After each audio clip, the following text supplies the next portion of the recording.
안녕하십니까. 서울교육대학교 초등교육과의 임효진입니다. 이번 시간에는 여러분이 그 1장에 해당하는 학생 이해하기의 우울감에 대해서 배우신 이후에 또다시 우리가 교실 안에서 학생을 이해할 때 가장 중요한 개념인 교육심리학들에 대한 것을 좀 공부하면서 이 교육심리학의 개념을 왜 배워야 하는지, 그리고 그 배워야 하는 관심에 대한 두 가지 관점이 있음을 알고, 그리고 그것을 두 가지 관심을 우리가 어떻게 이용해서 교육심을 이해할 수 있는지, 거기에 대해서 공부를 하도록 하겠습니다. 오늘의 학습 주제는 먼저 교육심리학과 그 개념들에 어떠한 관심이 있는지를 알아보고, 그 개념을 적용할 때 우리가 보통 관심이 있는 것은 개념을 어떻게 적용해서 교실에서 학생들을 더 잘 이해할 수 있는가에 관심이 있는데, 적용에 관해서 지나친 관심을 가질 때 어떤 어려운 점이 있는지, 그리고 마지막으로 교육심리학의 이해와 실천을 위한 그 두 가지 관점을 가지고 교육심리학을 바라볼 때 어떠한 태도를 가져야 하는지에 대해서 공부하도록 하겠습니다. 학습 목표는 다음과 같습니다. 첫 번째, 교육심리학의 두 가지 관점은 결국은 이론적 관점과 실천적 관점으로 나뉘는데, 이것은 교사나 교육에 관심 있는 모든 분들이 가지고 있는 관심입니다. 이 두 가지 관심의 차이를 먼저 이해하고요. 두 번째, 교육심리학의 개념을 실천적 관심을 가지고 바라볼 때 그것이 현장에 적용될 때 어떠한 난점이 있습니다. 이 어려운 점들이 뭐가 있는지를 설명할 수 있고, 마지막으로 우리가 교육심리학을 올바르게 탐구하기 위해서 어떤 태도를 가져야 될지를 성찰하게 되겠습니다. 먼저 교육심리학에 대한 두 가지 관심입니다. 사례를 보시면 여러분들이 이제 흔히들 생각할 수 있는 교실 장면을 볼 수가 있는데요. 중학교에서 과학을 가르치는 A 교사라는 분이 있다고 칩시다. A 교사는 중학생, 자기가 수업하는 학생들의 가장 큰 문제점이 과학이지만 이 창의성을 보이고 무엇보다 흥미롭고 우리가 알고 있는 과학과 자연 세계를 탐구하는 일에 대한 이러한 수업조차도 학생들이 굉장히 수동적으로 참여하고, 교실에 앉아 있을 때는 질문하지 않고 멍하니 이제 교사가 하는 강의만을 듣고 있고, 뭐 이런 것들이 이제 수업 참여도를 낮추면서 또 그 수업의 효과가 별로 드러나지 않는다는 거에 대해서 고민을 하고 있죠. 그래서 이렇게 고민을 하는 A 교사는 어떤 생각을 하게 되냐면, 이러한 분위기를 좀 바꿔보기 위해서 어떻게 하면 좋을까라는 생각을 하다가, 창의성이라는 것이 있는데, 창의성을 개발하면 아이들이 이러한 그 수동적인 참여나 아니면 질문이 하지 않는 분위기, 무기력한 태도, 이런 것들이 좀 바뀔 수 있지 않을까라는 생각을 하게 되고, 시중에 나와 있는 또는 교육심리학에서 말하는 여러 가지 창의성에 대한 프로그램을 보게 되죠. 그 중에는 뭐 창의성을 높이려면 뭐라는 책도 있고요. 창의성 개발하려면 어떻게 해야 되는지, 또는 창의성을 개발하기 위한 프로그램들도 많죠. 이런 것들을 보고 이 A 교사는 결국은 창의성을 높여서 학생들이 이제 과학 수업 교실의 장면에서 질문을 많이 하고 재미있는 아이디어를 내놓고 적극적으로 참여할 수 있는 분위기를 만들어낼 수 있을 것이다 라고 생각하게 되는 거죠. 이런 상황이 교육에 관심을 가진 분들이라면 굉장히 익숙하고요. 또 여러분이 이제 예비교사나 현장교사 모두 이러한 생각을 가지고 있습니다. 자기가 생각하는 어떠한 문제점이 있고, 이러한 문제점을 해결하기 위해서는 교육심리학의 어떠한 개념을 가져와서 이용해 볼 수 있을까라는 것이 이제 보통 우리가 교육심리학에 대한 관심을 가지게 되는 첫 번째 계기가 되는 거죠. 따라서 교육심리학이란 우리가 생각했을 때 이론적인 정의는 교육의 상황과 현장에 있는 심리적 현상을 연구하는 학문입니다.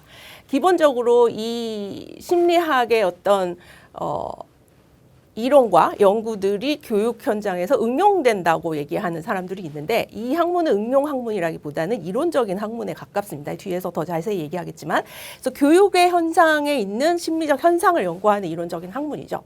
그래서 굉장히 이제 다양한 영역이 있는데, 여기서 기본 영역이라고 한 것이 학습자 수준에서의 인지적, 정의적, 행동적 속성이라는 것을 제가 특별히 이번 시간에 강조하고자 합니다.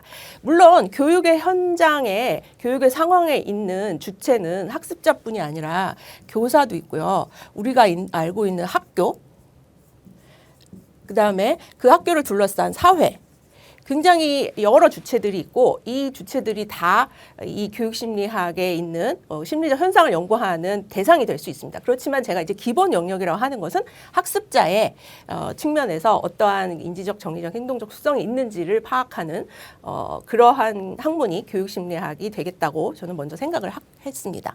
예를 들면 학습자의 지능이나 학습자의 창의성, 학습자의 흥미, 또 학습자가 가진 동기라는 것들이 굉장히 중요한 측면이고 오늘 다룰 주제에서 거의 제가 예로 드는 교육심리학의 개념은 학습 동기라는 개념에서 출발합니다. 학습 동기에 대해서 여러분들이 어느 만큼 아실지 모르지만 누구나 가지고 있는 생각은 본인이 학생이었건 아니면 학생을 가르치는 교사였건 아니면 학생을 데리고 있는 부모였건 간에 공부하려는 마음이 없는 학생에 대해서 굉장히 고민들이 많죠. 공부하려는 마음이 생기면 얼마나 좋겠어요, 학생이 스스로. 그럼 공부하려는 마음이 들게 하려면 왜 중요한가요? 라고 물어보는 질문은 어떻게 보면 굉장히 당연한 질문이고 당연히 중요하다고 생각하고 이 질문을 왜 하는지조차 의문을 좀 살짝 가지게 하죠. 공부하려는 마음이 들게 하는 것이 중요한 이유가 두 가지 있는데 그 이유에 대해서 설명하고자 하는 것이 오늘의 주제입니다. 공부하려는 마음이 들게 해야 되는 건 당연히 중요하죠. 그런데 이 중요하다는 것에 두 가지의 의미가 담겨 있습니다. 어쨌든 공부하려는 마음에 대한 학습자의 속성을 얘기하는 것이 학습 동기고 예컨대 학습 동기에서는 우리가 이러한 것들을 공부합니다. 즉 학습자가 동기적인 어떤 개인차가 있는지 그리고 이것이 어떻게 인지적, 정의적, 행동적으로 이루어지는지 그 과정이나 그것으로 인한 결과들, 학업 성취라든지 아니면 학습자의 태도라든지 이런 결과들이 어떻게 나타나고 또 그 과정과 결과에 영향을 주는 요인들, 개인 요인, 환경 요인, 또 여기 학교 요인, 사회 요인 이런 것들을 다 연구하는 것이 학습 동기라고 할 수 있습니다. 자, 여러분이 익숙하게 알고 있는 MBTI가 있죠. 제가 아까 교육심리학의 관심은 이제 교육 현상에 있는 것들에 대한 어떤 문제라는 것이 발견됐을 때 그거를 해결하기 위해서 어떤 것이 필요할까라는 질문에서 많이들 출발한다고 했죠. MBTI도 그렇게 다르지 않아요. MBTI는 모든 분들이 이제 요즘에는 자기 MBTI가 뭔지는 너무나 잘 알고 있는 상황이 되고 이렇게 유행한 적이 없다는 생각이 듭니다. 제가 알던 MBTI는 30년 전에 나온 개념인데 굉장히 유행하는 개념이기 때문에 어떤 교사도 굉장히 관심을 가지겠어요. 요즘 핫한 주제 MBTI, 성격을 16가지 유형으로 나눌 수 있다.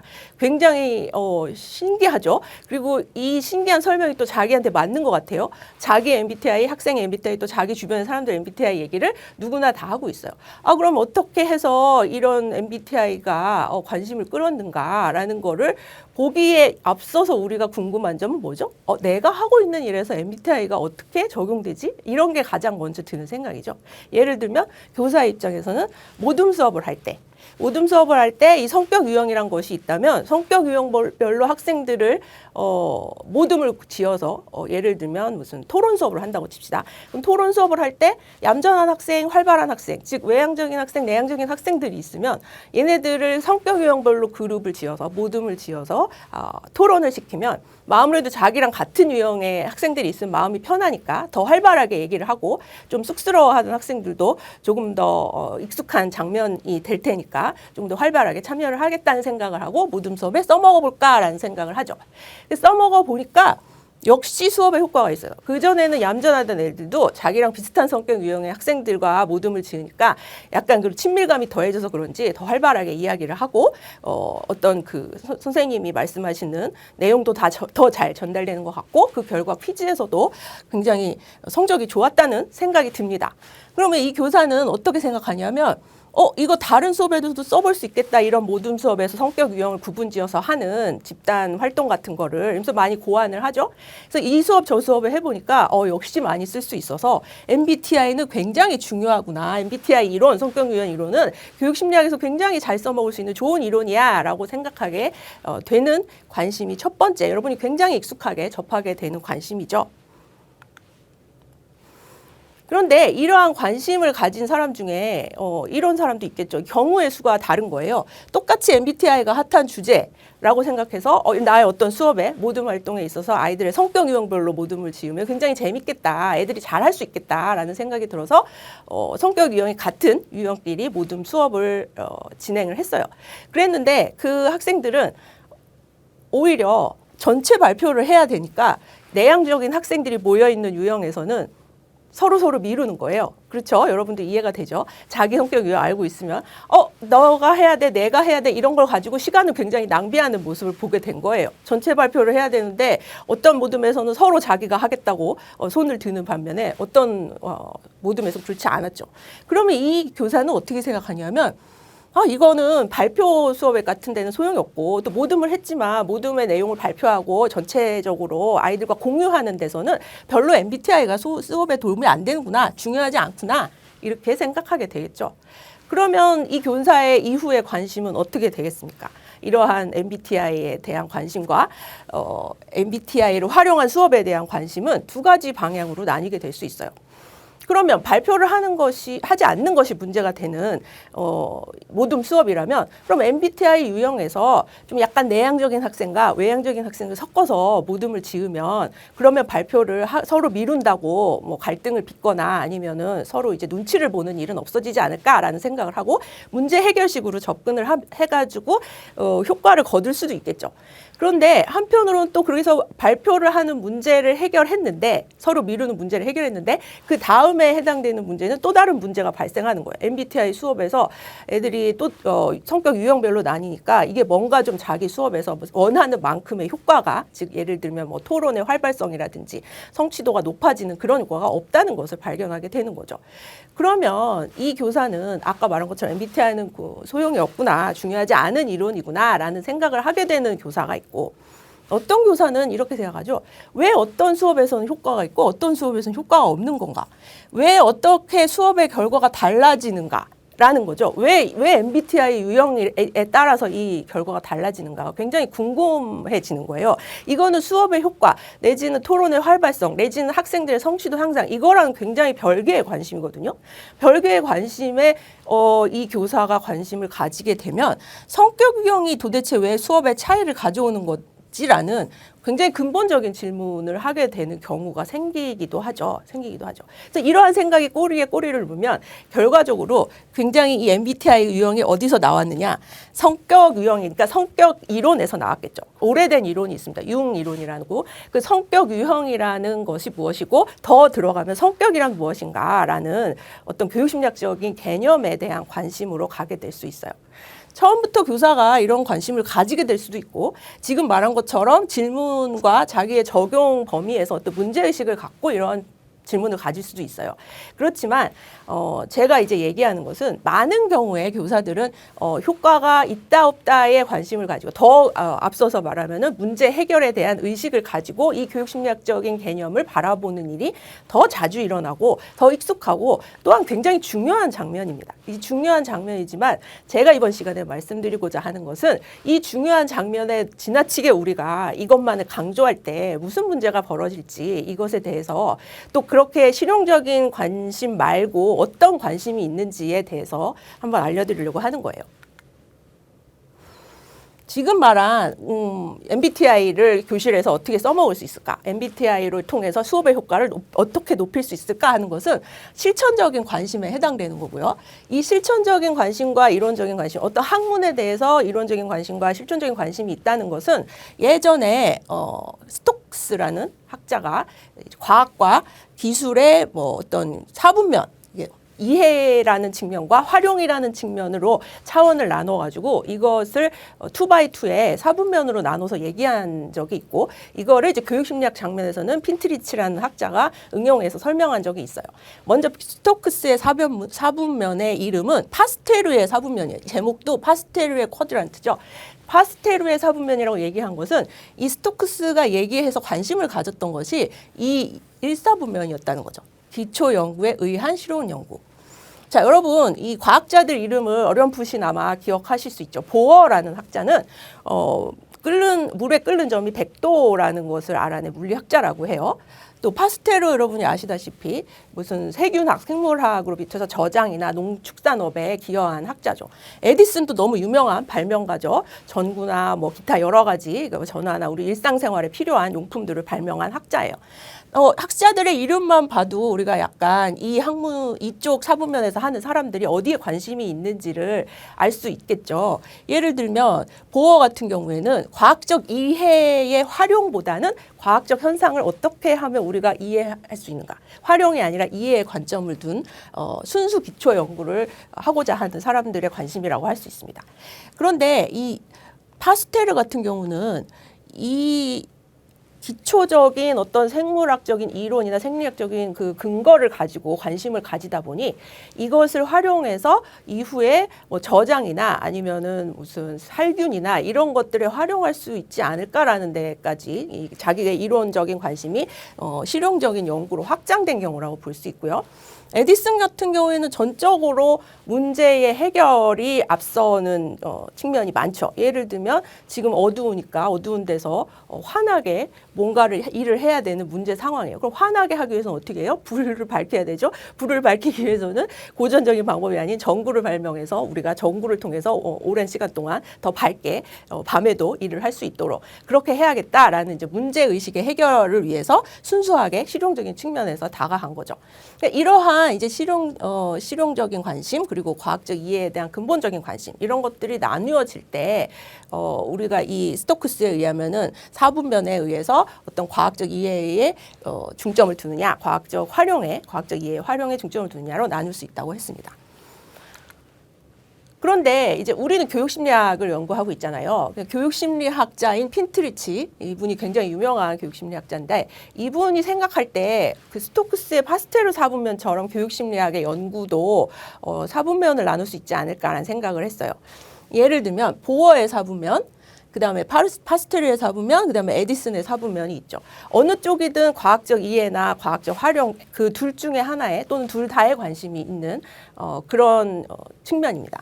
그런 차원에 있어서 우리 교육 현장의 장면을 이제 좀 예를 들어서 상상을 해보면 문제 상황이 있을 때 예를 들면 지금 애들이 발표를 안 해서 문제고 손을 안 들고 좀 적극적이지 않아서 이 문제를 어떻게 해결할 수 있을까라는 생각을 하는 교사가 있겠죠. 그러면 이 문제 해결에 접근하는 첫 번째 방법은 뭐죠? 우리가 흔히 생각할 수 있는 스티커를 줘서 애들이 좋아하는 걸 스티커건 뭐건 간에 아이들이 좋아하는 어떤 물건을 주고 그것이 발표랑 연결지어서 발표를 할 때 또는 손 들고 무슨 말을 할 때 애들이 좋아하는 뭘 주면은 애들이 더 활발하게 그 일을 더 많이 하고 참여를 많이 하겠다라는 문제 해결적인 접근을 가진 에디슨의 사분면에 해당하는 이런 관심이 있을 수 있어요. 그리고 사실은 스티커를 주고 어떤 행동을 더 많이 한다. 여기서 이제 스티커는 강화물에 해당되고 이 강화물이라는 것은 결국은 보상이거든요. 보상을 우리가 어떻게 주느냐가 굉장히 교육심리학의 큰 이론 중에 하나예요. 보상 이론이라고 해가지고.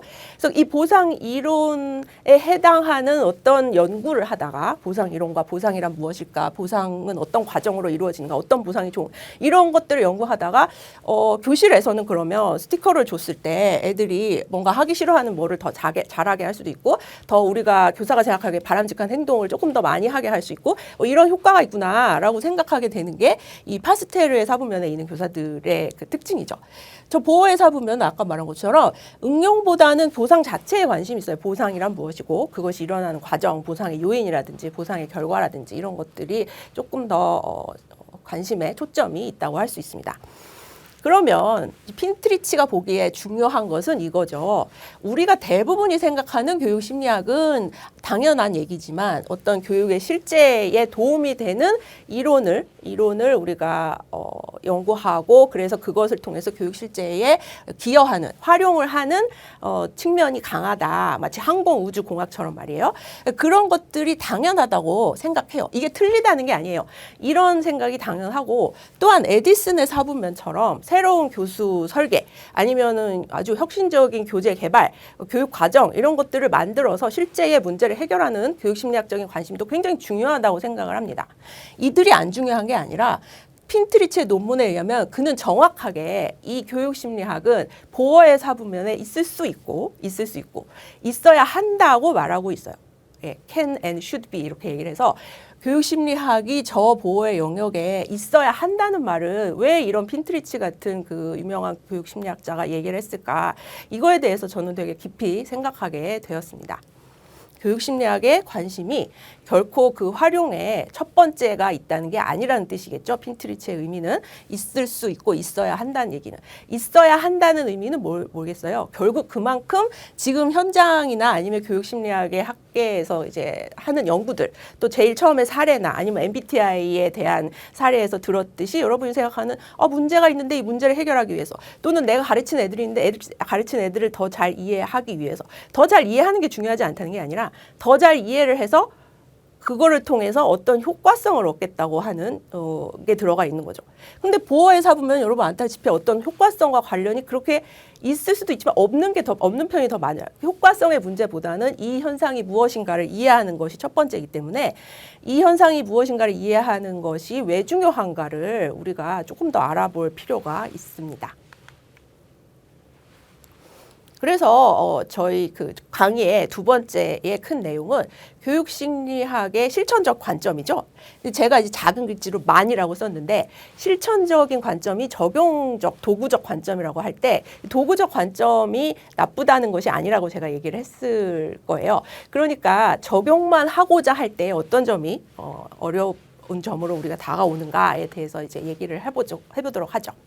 실천적인 관점은 예를 들면 흥미라는 개념 있을 때 흥미가 나에게 관심을 주는 이유가 무엇일까요? 라고 했을 때 학생들의 교사 입장에서 수업을 더 참여하게 하고 수업에 대해서 높은 좋은 결과를 산출한다라는 의미에서 흥미가 뭘까라고 궁금할 수도 있고요.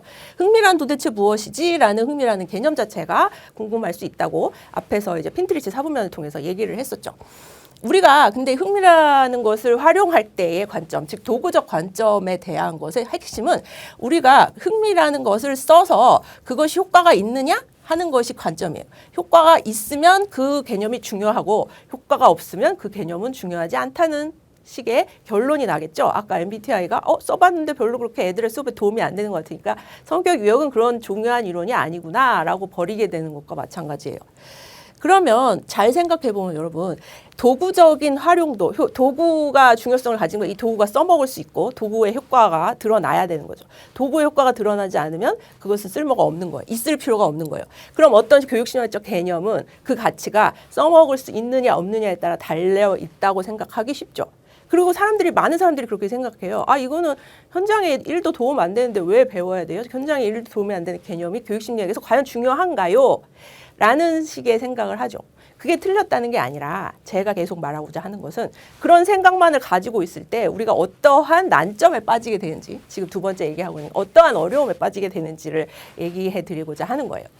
예를 들면 여러분이 이제 MBTI 이제 굉장히 유명하니까 여러분들 여기저기서 얘기를 많이 들었겠지만 효과가 있으니까 굉장히 잘 써먹어야지 하고 여기저기 하다 보면은 여러분도 잘 알다시피 과몰입을 방지하자 막 이런 얘기. MBTI 과몰입하면 안 돼. 모든 것을 유형화하면 안 돼. 이건 뭐냐 하면은 MBTI를 계속 써먹고 이게 이제 남용에 가까운데 MBTI를 여기저기 써먹다 보면은 결국은 학생들을 자기도 모르게 유형화하거나 낙인 짓거나 이런 것들에 빠지게 되는 거예요. 이거는 어디서부터 시작된 거냐면 굉장히 그 성격이라는 것을 실천적인 관점으로 성격 유형화 한다는 것을 실천적인 관점을 바라보기 때문에 여기저기 이제 써먹다 보니까 잘못해서 남용이 될 수도 있는 그런 거죠. 첫 번째, 우리가 그 실천적 관점으로 너무 몰입을 했을 때 일어나는 어려운 점은 불분명한 개념이 있을 때 그거를 굉장히 비판 없이 수용하게 된다는 거예요.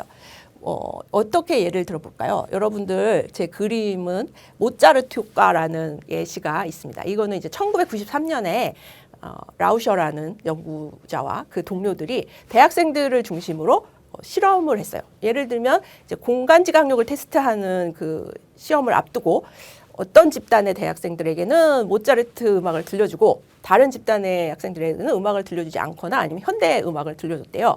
그래서 나중에 그 공간지각 테스트에서 처음에 모차르트 효과를 듣고 그 시험을 본 애들이 더 높은 점수를 받았다는 거예요. 그래서 이게 모차르트 음악의 효과이다라고 이 연구자는 발표를 했겠죠. 음악 교육을 하는 분이 돈 캠벨이라는 분인데 모차르트 효과라는 책을 썼어요. 이게 굉장히 그렇게 그럴싸해 보인다는 거죠. 그래서 굉장히 이게 그 당시에 히트를 치고 학생들뿐만 아니라 태아에게 음악을 들려주면 모차르트 음악을 들려주면 머리가 좋아진다라는 식의 이런 뭔가 지금 여러분이 생각하면 그럴까라고 했는데 그 당시엔 굉장히 1990년대, 2000년대 초반에는 굉장히 이게 히트를 쳐서 임산부들이 이제 배에다가 음향 증폭기를 달고 태아에게 음악을 들려준다라는 그런 기계가 막 나오고 CD가 팔리고 그리고 뭐 지하철이나 학교에서 모차르트 음악을 크게 틀어놓고 이런 그 현상이 벌어지곤 했었어요. 그러니까 결국은 거기서 사람들이 믿는 것은 음악 감상하고 지능 향상은 상관이 있다고 믿게 된 거죠. 그리고 그것이 이름이 붙였잖아요. 모차르트 효과라는 이름이 붙이니까 결국은 이 굉장히 맞는 이론이고 우리 현상을 정확하게 설명하고 있고 이거를 굉장히 중요하다라고 생각하게 되는 거죠. 그런데 시간이 지날수록 여러분도 지금 의심을 가지고 있는 것처럼 태아가 그렇게 태아 수준에서 청각이 발달하는 건 굉장히 임신 후기에나 나타나는 일이라는 거죠. 그리고 또 여러분이 생각하기에 어렸을 때 보다 뭐 엄마의 뱃속에 있을 때 음악을 들려주는데 태어난 다음에 지능이 높아졌다라는 거 그 관계를 또 우리가 쉽게 연결고리를 찾을 수 없기도 하죠. 또 그 다음에 라우시라는 연구자가 후속 연구로 내놓은 거는 쥐들한테 실험을 했을 때 쥐들한테도 이 모차르트 음악을 태아의 쥐의 태아 시절에 들려주고 나서 태어난 쥐들은 그렇지 않은 음악을 들려주지 않은 쥐들보다 미로를 더 빨리 찾았다고 해요. 근데 또 나중에 밝혀진 이론은 뭐였냐, 연구 결과는 뭐냐면 쥐의 청각은 사람보다 그 발달 시기가 굉장히 오래 걸려서 결국 그 라우시가 실험할 당시에 그 태아 쥐들은 듣는 효과가 없었을 것이라고 추측이 되는 거야. 그러니까 태아에 있을 때 우리처럼 인간처럼 들을 수 없었다는 거야. 그럼 음악을 들려준 효과가 아니라는 거죠.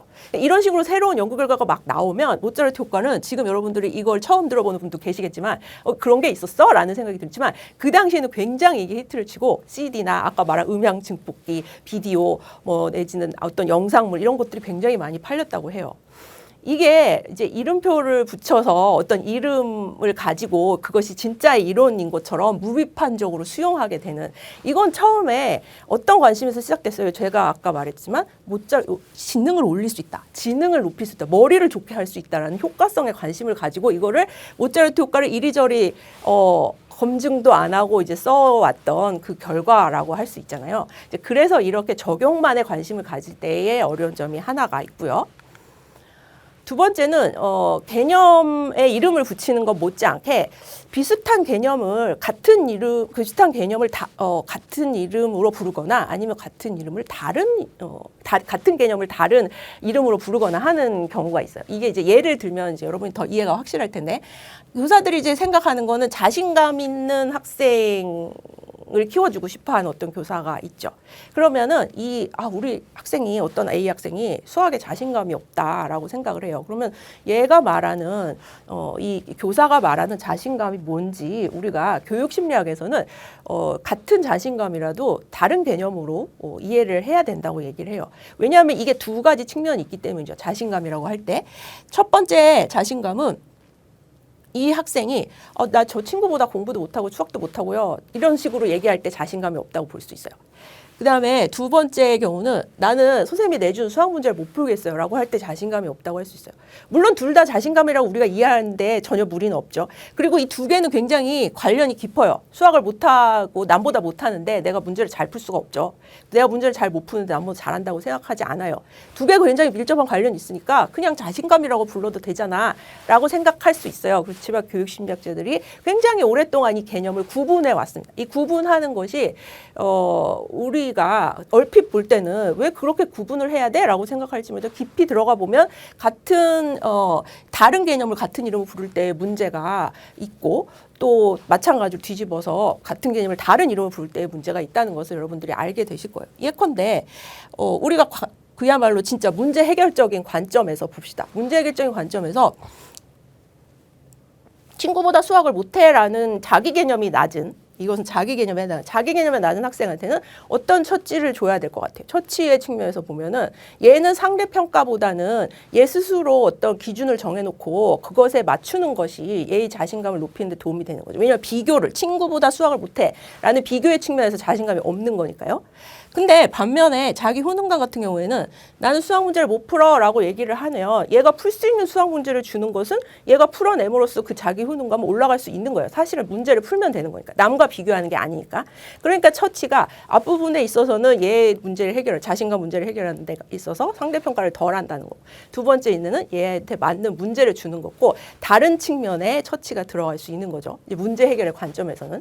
두 번째는 이런 경우가 있어요. 우리가 이제 OECD에서 많이 하는 피사라는 검사가 있습니다. 그 국제 학업 성취도 결과를 비교하는 건데, 우리나라 학생들이 항상 읽기나 수학이나 과학에서 그 인지적인 영역은 상위권을 차지하는데, 반대로 이런 자신감, 동기, 흥미, 가치 이런 것들은 하위권을 차지한다는 게, 이 그 간격이 너무 크다는 게 항상 신문에 이슈화가 되고, 그럼 정의적인 영역, 지금 말하는 이제 자신감 이런 것들은 정의적 영역인데, 흥미나 자신감을 높이려면 어떻게 해야 되느냐 이런 프로그램도 굉장히 많이 나오고 했어요.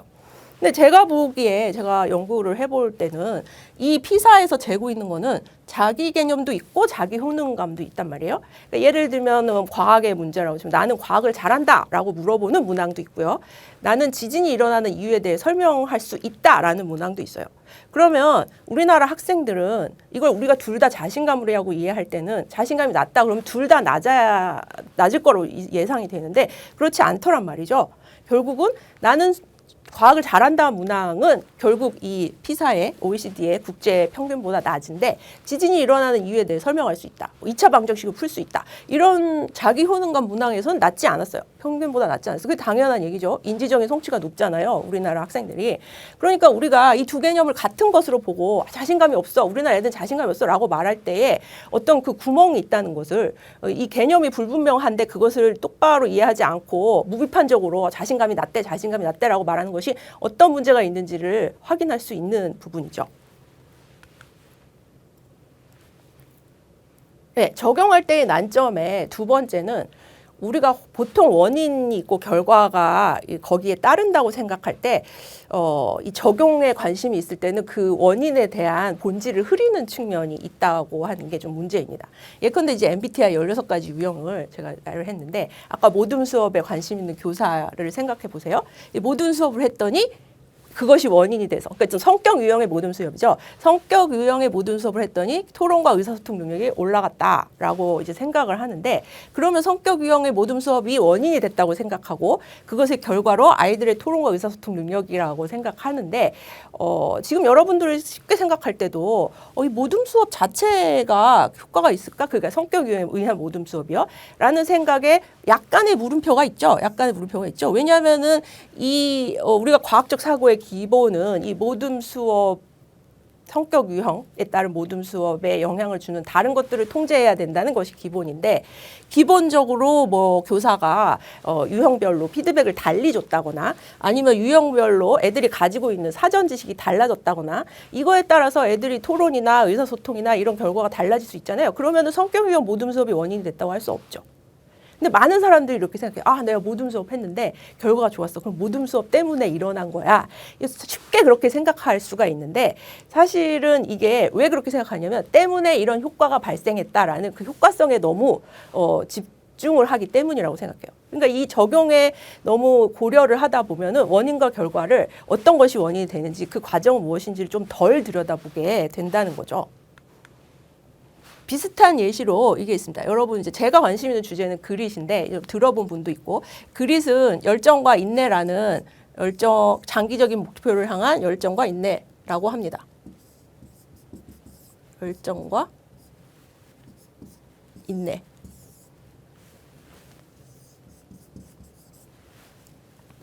열정과 인내라는 게 여러분 다 아시는 개념이고 되게 중요한 개념이잖아요. 이것을 그릿이라고 사람들이 얘기하기 시작했어요. 그릿이에요. 그 그릿은 왜 유명해졌냐면 사람들이 그릿이 높으면 학업 성적도 높아지고 직업에서도 성공을 한다고 해요. 열정과 인내가 있는 사람들을 생각해보면 보통 성공한 사람들이 그런 걸 갖고 있다고 생각하죠. 그러니까 이 개념이 굉장히 교육심리학에서 2007년 이후에 굉장히 유명해진 개념이에요. 그래서 이게 굉장히 히트를 쳤음에도 불구하고 반대쪽에서는 모차르트 효과처럼 허구다 이렇게 얘기하는 거죠. 허구라는 어떤 측면에서 허구냐? 제가 와인병을 그려봤는데 올드 new라고 돼 있죠. 그러니까 오래된 와인인데 새 병에 담고 이것은 새 개념이다라고 말하는 그런 오류가 있다라는 지적을 하는 학자들이 반대편에 굉장히 많아요. 그릿이 그렇게 유명함에도 불구하고요. 그건 무엇이냐 하면은 그릿은 열정과 인내, 장기적인 목표를 향한 열정과 인내라고 정의하고 많은 학자들이 연구를 하고 있지만 학업 성취와의 관련성, 직업 성공과의 관련성 연구하고 있지만 그 밑을 들여다보면은 이 그릿이 재고 있는 거, 결국 그릿 검사가 보여주고 하는 거는 성실한 거나 아니면 노력을 잘하는, 스스로 자기 조절을 해서 컨트롤하면서 노력을 많이 하는 어떤 그 측면을 재고 있는 것이다라는 게 많은 연구를 통해서 밝혀졌어요. 근데 우리가 성실한 사람이 성공하거나 성적이 높거나 아니면은 인내를 발휘하는 사람이 높거나 하는 건 당연하죠. 근데 그 당연한 것이 우리가 생각할 때 그 성실성 인내 아닌 그릿에 의해서 학업 성취나 직업 성공이 높아졌다고 믿는 거예요. 그러니까 이제 당연히 그 결과로 그릿을 써먹을 수 있는 그릿 프로그램을 만들자. 그릿에 대한 개입을 하자. 그릿을 높이려면 어떤 상담을 해야 되는가. 이런 경우가 굉장히 많이 생기게 되는 거죠. 이것도 사실 그릿 자체가 원인이 되었을까라는 거를 좀 면밀하게 탐색을 하지 않고 이 그릿을 어떻게 해서 써먹을 수 있을지에 대한 실천적 관심에 초점이 두었을 때 발생하는 대표적인 예라고 할 수 있겠어요. 그러면 우리가 앞에서 이런 문제점을 해결하기 위해서 어떻게 해야 되는지를 좀 알아보기 위해서 이제 마지막으로 제가 제언드리는 교육심리학을 이해나 실천하기 위한 태도입니다. 앞부분에 제가 이제 이번 시간에 거의 모든 강의를 한 것 같아요. 이거는 거의 정리하는 내용이에요. 예를 들면 우리가 실천적인 관점이 중요하지만 실천적인 관점만이 중요한 게 아니라는 거를 여러분이 알게 됐다는 게 결국은 이 강의의 핵심입니다. 그러려면 어떤 태도가 있어야 하는가? 이것은 이제 여러분들이 성찰을 위해서 제가 제안드리는 부분이에요. 많이 들어보시는 거지만 제가 왜 이런 측면이 그 실천이나 이해의 관점에서 중요한지를 간략하게 설명드리도록 할게요. 개념을 이해하고 적용하기 위해서는 먼저 비판적인 태도, 모차르트 효과, MBTI 이런 것처럼 이름이 붙어서 굉장히 이게 그럴싸해 보이지만 일단 의심하는 유행이나 이런 것들 일단 의심하는 태도가 필요하죠. 이게 진짜로 그 개념이 어떤 현상을 보여주고 있는지 비판적으로 바라봐야 하는 게 첫 번째고요. 또 그것의 효과가 높다라고 했을 때 이 효과가 어디서 어떻게 나온 것인지 아까 이제 MBTI 모둠 수업으로 뭐 아이들의 토론 실력이 높아졌다고 했을 때 원인과 결과가 어디서부터 어디까지인지 이런 과정을 면밀히 살펴보지 않으면은 우리가 그걸 그냥 맹목적으로 믿을 수밖에 없어요. 그러니까 거기에 대해서 이제 우리는 의심하는 태도, 비판적인 태도를 가져야 하고 이제 비판하는 태도가 무조건 나쁘다, 뭐 흠을 잡으려고 하는 게 아니란 건 여러분도 익히 알고 있죠. 이 밑바닥에는 내가 모르는 것을 더 알고자 하는 그런 탐구적인 태도가 있습니다. 내가 아는 것은 어디까지고 내가 모르는 것은 어디까지 구분하는 이런 메타인지라고 하는데 이 메타인지를 가진 사람들은 자기가 모르는 것을 어떻게 하면 더 알 수 있는가를 알고 있어요. 그럼 예를 들면 내가 MBTI 성격 유형을 잘 모른다면 여기까지는 알고 있고 여기까지는 모르니까 이 모르는 부분을 더 탐구해서 이것이 진짜 내 수업의 원인이 되었는지 또는 이것이 진짜 효과성이 있었는지를 알아보려는 그런 태도가 필요할 것 같아요. 그러려면 결국은 우리가 가져야 되는 태도는 나는 어디까지나 또는 내가 알고 있는 이 지식은 한계가 있다. 이 한계를 우리가 다른 측면에서 볼 수 있는 많은 기회들이 있는데 그걸 막지 말고 이것을 어디까지나 나와 다른 의견이나 아니면 내가 생각하는 이론과 다른 결과들을 받아들이는 개방적인 태도가 있어야 되는 거죠. 이거는 그냥 내가 틀린 거랑 남이 맞다고 하는 거랑 그런 걸 인정하기 싫고 갈등이 없으면 좋겠다라는 좋은 게 좋은 거다라는 그런 태도가 아니에요. 개방적인 태도를 가진 사람들은 자기가 더 성장하기 위해서, 그러니까 자기 지식이 더 성장하고 발전하기 위해서 어떤 여러 가지 다른 대안들을 찾아보고 그것을 받아들이는 태도이기 때문에 결과적으로는 갈등의 최소화보다는 결국은 성장을 위한 태도라고 볼 수 있겠죠. 요약을 해드리겠습니다. 마지막으로 교육심리학을 배우는 이유, 두 가지 이유에 대해서 얘기를 했죠. 실천적 관심이 그 에디슨의 사분면에 해당하는 이거 굉장히 필요하지만 여기서 몰입을 했을 때 그야말로 실천적 관점에서만 교육심리학적 개념을 볼 때는 굉장히 문제가 있다는 것을 알게 되었죠. 또 개념이 유행할 때는 사람들이 왜 유행하게 되냐면 그걸 어떻게 써먹을지에 관심이 있어서 그 효과성 때문에 유행을 해요. 그 효과성 때문에 유행을 하면 여러분 잘 들여다보세요. 효과성이 있으면 우리가 중요하고 써야 되고 효과성이 없으면 갖다 버려야 되는 거. 교육심리학의 개념. 그 수많은 개념은 바로 그런 것 때문에 생긴 것인가? 라는 게 굉장히 의심스럽죠. 또 그렇게 이건 효과성이 있을 거야 라고 생각해서 여기저기 무비판적으로 쓰게 되면 이럴 때 이런 개념에 맞춰서 이런 프로그램 만들고 저럴 때 저런 개념에 맞춰서 어떤 교육 과정을 만들고 이럴 때 희생양이 되는 거는 결국 그 대상이 되는 학생들이에요. 학생들은 무분별하게 어떤 그 프로그램에 희생양이 되려고 존재하는 게 아니죠. 우리가 어디까지나 정확하게 알아보고 그리고 탐색해서 비록 시간이 걸릴지라도 이런 것들을 우리가 통해서 알아낸 결과를 가지고 좀 정확하게 효과를 가진 프로그램이 있을 때 그거를 이제 실행해 볼 수 있는 거지. 이게 유행이니까 이걸 해보고 저게 좋은 것 같다니까 이걸 해보고 이런 식의 그 결과로 애들을 가르치거나 아니면 현장에 적용하는 거는 좀 지양되어야 할 부분인 것 같습니다. 마지막으로 심화 질문과 여러분에게 추천드리는 활동 간단히 설명해 드릴게요. 여러분 책에 나와 있지만 실천적 관심과 이론적 관심의 차이를 여러분 스스로 교육심리학에서 어떤 부분에서 찾을 수 있을지 설명해 보거나 또 제가 말한 오남용 사례가 이제 제시된 거 말고 여러분 스스로 또 찾아보는 것도 좋은 연습이 될 것 같습니다. 또 제가 이제 여러분들한테 좀 여쭤보고 싶은 거, 진짜 이 수업을 통해서 여러분은 교사가 교육심리학을 배우는 것이 중요하다는 거는 모두 알고 있을 텐데 그 중요한 이유가 무엇인지 한번 생각해 보기 바랍니다. 그리고 이것이 왜 중요한지, 왜 좋은지, 교육심리학을 배우면 왜 중요하고 좋은 것인지에 대한 근거를 생각해 보기, 이런 활동을 이런 활동이 이제 심화 질문에 해당되고요. 추천 활동으로 여러분이 그 사분면을 채우면서 조금 더 정확하게 과학적 이해와 활용, 교육심리학에서 어떻게 우리가 이해할 수 있는지 스스로 찾아보면 서로 토론해보는 활동이 재미도 있고 유익한 활동이 될 것 같습니다. 이상입니다.